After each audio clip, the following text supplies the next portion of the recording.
Bismillahirrahmanirrahim. Merdeka! Saudara-saudara, rakyat jelata di seluruh Indonesia, terutama saudara-saudara penduduk kota Surabaya,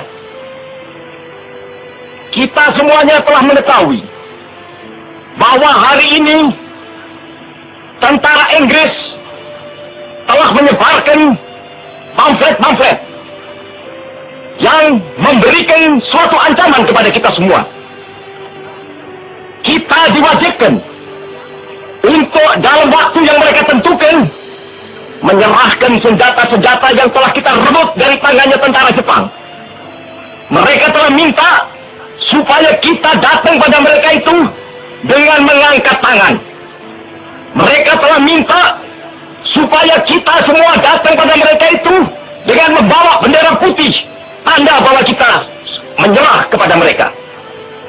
Saudara-saudara, di dalam pertempuran-pertempuran yang lampau, kita sekalian telah menunjukkan bahwa rakyat Indonesia di Surabaya, pemuda-pemuda yang berasal dari Maluku, pemuda-pemuda yang berasal dari Sulawesi, pemuda-pemuda yang berasal dari Pulau Bali, pemuda-pemuda yang berasal dari Kalimantan, pemuda-pemuda dari seluruh Sumatera, pemuda Aceh, pemuda Tapanuli, dan seluruh pemuda Indonesia yang ada di Surabaya ini, di dalam pasukan-pasukan mereka masing-masing, dengan pasukan-pasukan rakyat yang dibentuk di kampung-kampung, telah menunjukkan satu pertahanan yang tidak bisa dijebol, telah menunjukkan satu kekuatan sehingga mereka itu terjepit di mana-mana.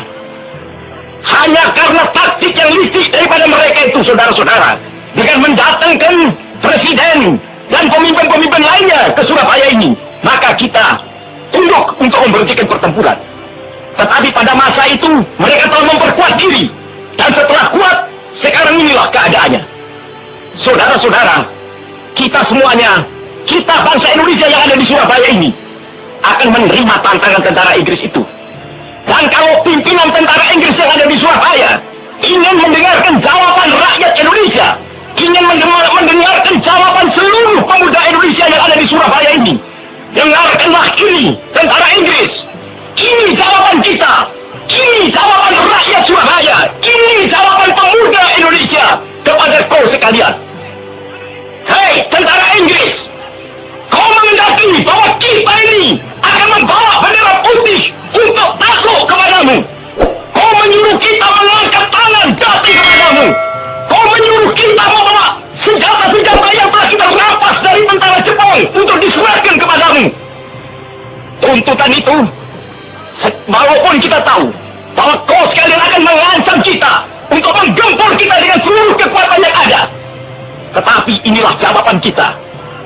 Selama banteng-banteng Indonesia masih mempunyai darah merah yang dapat membuat setarik kain putih, merah dan putih, maka selama itu tidak akan kita mau menyerah kepada siapapun juga. Saudara-saudara rakyat Surabaya, siaplah, keadaan genting. Tetapi saya peringatkan sekali lagi, jangan mulai menembak. Baru kalau kita ditembak, maka kita akan ganti menyerang mereka itu. Kita tunjukkan bahwa kita ini adalah benar-benar orang yang ingin merdeka. Dan untuk kita, saudara-saudara, lebih baik kita hancur lebur daripada tidak merdeka, sebelum kita tetap merdeka atau mati.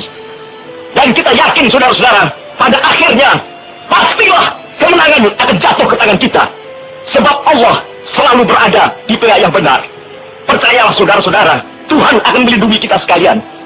Allahu Akbar, Allahu Akbar, Allahu Akbar.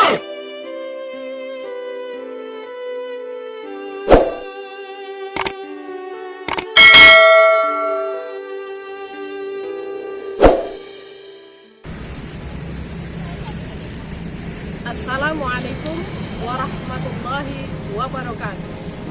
Semangat pagi, sehat. Alhamdulillah, hari ini kita berjumpa lagi dengan SD Negeri Sudimara, Kecamatan Culawak, Kabupaten Banyumas, Provinsi Jawa Tengah, dalam peringatan Hari Pahlawan. Sejarah Hari Pahlawan terkait erat dengan puncak pertempuran Surabaya yang terjadi antara pasukan asing dengan Indonesia. Pertempuran Surabaya merupakan pertempuran pertama setelah Proklamasi Kemerdekaan Republik Indonesia 17 Agustus 1945. Pertempuran ini puncaknya terjadi pada tanggal 10 November 1945. Sebagai generasi muda, kita harus tahu makna dari Hari Pahlawan. Karena tanpa adanya pahlawan, belum tentu hari ini kita bisa menikmati kemakmuran seperti saat ini. Pertempuran yang terjadi setelah kemerdekaan Republik Indonesia adalah cikal bakal adanya Hari Pahlawan. Pertempuran Surabaya mulai terjadi pada saat Belanda mengibarkan benderanya di Hotel Yamato. Hal ini memancing kemarahan rakyat Indonesia. Mereka naik ke atas Hotel Yamato, menyobek warna biru yang ada pada bendera sehingga tinggal hanya merah putih.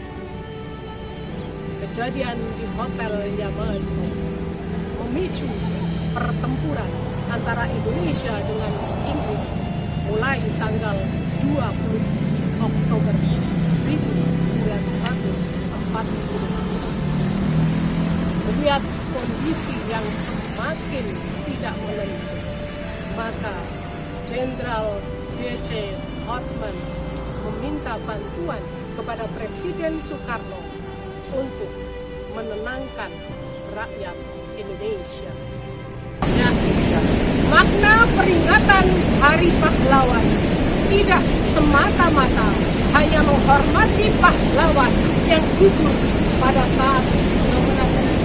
Ada istilah, bangsa yang besar adalah bangsa yang menghargai jasa para pahlawan.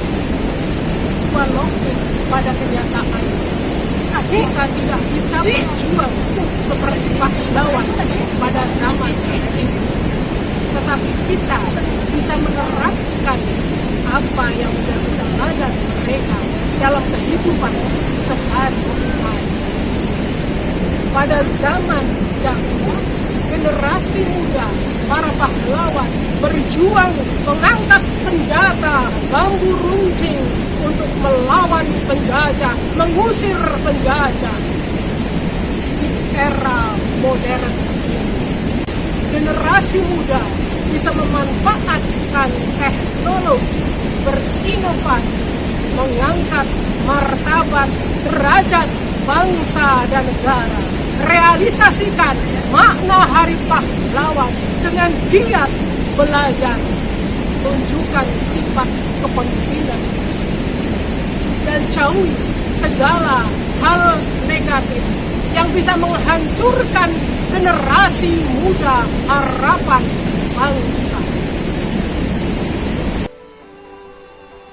Wahai para pemuda, mari tanamkan sifat para pahlawan yang diteladankan mereka, rela berkorban, tak kenal lelah, pantang menyerah, seperti arek-arek Surabaya.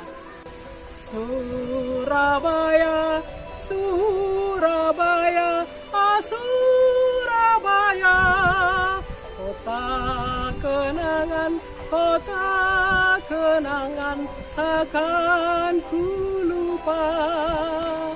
Di sanalah, di sanalah, di Surabaya,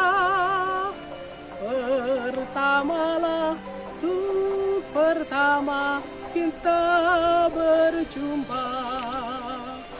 Ku teringat masa yang telah lampau, 1000 insan, 1000 hari bersatu padu. Oh Surabaya, di tahun 45 kami berjuang menyambung nyawa. Pemuda harapan bangsa, saat ini engkau pemuda, masa depan engkau adalah pemimpin. Persiapkan dirimu dari sekarang. Tunjukkan bahwa kalian mampu mewujudkan bumi Nusantara sebagai negeri baldatun thayyibatun warabun ghafur. Terima kasih, mohon maaf. Inilah sejarah Hari Pahlawan. Assalamualaikum warahmatullahi wabarakatuh.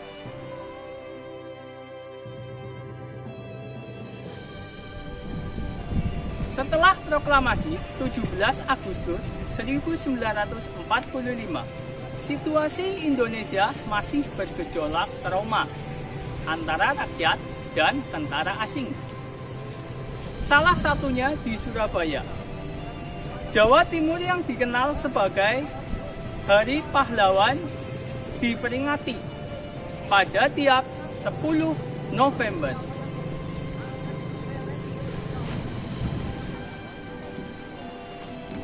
Peringatan Hari Pahlawan 10 November merupakan salah satu peristiwa penting dalam sejarah negara Republik Indonesia. Karena pada tanggal 10 November 1945 terjadi pertempuran besar pasca kemerdekaan yang juga dikenal sebagai Pertempuran Surabaya. Setelah Indonesia memproklamasikan kemerdekaan pada 17 Agustus 1945, pemerintah mengeluarkan maklumat yang menetapkan mulai 1 September 1945 bendera nasional Sang Saka Merah Putih dikibarkan di seluruh wilayah Indonesia. Gerakan pengibaran bendera tersebut meluas ke seluruh daerah-daerah, salah satunya di Surabaya. Kisah Hari Pahlawan tidak hanya menunjukkan sejarah negara, melainkan juga mengajarkan keteladanan kepada anak-anak Indonesia seperti kejujuran, kegigihan, pantang menyerah, dan melakukan kewajiban yang hak untuk dilaksanakan dalam kehidupan sehari-hari, seperti mempertahankan kemerdekaan dengan belajar tekun, meraih prestasi di bidang yang diminati, menolong teman yang sedang kesusahan, dan membiasakan untuk mengucapkan terima kasih, maaf, serta tolong kepada orang lain. Tugas Afni dan Nika adalah melucuti tentara Jepang dan memulangkan mereka ke negaranya, membebaskan tawanan perang yang ditahan oleh Jepang, sekaligus mengembalikan Indonesia kepada pemerintahan Belanda sebagai negara jajahan. Peristiwa 10 November bermula setelah terjadinya kekalahan Jepang. Kemudian rakyat dan pejuang Indonesia berupaya keras mendesak tentara Jepang untuk menyerahkan semua senjatanya kepada Indonesia. Gejolak antara tentara milisi pro kemerdekaan Indonesia serta pihak Belanda sudah dimulai pada 19 September 1945. Melalui Mayor Jenderal Robert Manshad, pengganti Malaki, dia mengeluarkan ultimatum yang menyebutkan bahwa semua pimpinan dan orang Indonesia bersenjata harus melapor serta meletakkan senjatanya di tempat yang ditentukan. Tak hanya itu, mereka pun meminta orang Indonesia menyerahkan diri dengan mengangkat tangan di atas batas ultimatum pada pukul 6 pagi. Hal ini memicu kemarahan warga Surabaya. Mereka menganggap Belanda menghina kemerdekaan Indonesia dan melecehkan bendera merah putih. Mereka protes dengan berkerumun di depan Hotel Yamato dan meminta bendera Belanda diturunkan lalu dikibarkan bendera Indonesia. Pada tanggal 29 Oktober, pihak Inggris dan Indonesia telah menandatangani perjanjian gencatan senjata. Ini membuat keadaan sempat stabil. Sayangnya, tak lama berselang terjadi kesalahpahaman sehingga mengakibatkan terbunuhnya Brigadir Jenderal Malabi, pimpinan tentara Inggris untuk Jawa Timur. Terbunuhnya Malabi membuat tentara Inggris murka dan meminta pihak Indonesia menyerahkan persenjataan serta menghentikan perlawanan pada tentara AFNI dan administrasi Mika. Pihak Inggris melakukan pembersihan berdarah di semua sudut kota pada 10 November 1945. Arek-arek Surabaya melakukan perlawanan dengan gagah berani sampai titik darah penghabisan. Saat itu, rakyat Surabaya bersama para pejuang bertempur melawan tentara Inggris. Pada pertempuran tersebut, jumlah kekuatan tentara sekutu sekitar 15.000 pasukan. Sekitar 6.000 rakyat Indonesia pun gugur dalam pertempuran di Surabaya itu. Pertempuran tersebut terjadi selama 3 minggu. Pertempuran Surabaya pada 10 November 1945 itu pun ditetapkan sebagai Hari Pahlawan melalui Kepres nomor 316 tahun 1959 pada 16 Desember 1959. Keputusan itu ditetapkan oleh Presiden Soekarno. Kala itu, Soekarno memutuskan juga menetapkan hari nasional bukan hari libur. Salah satunya yakni Hari Pahlawan 10 November.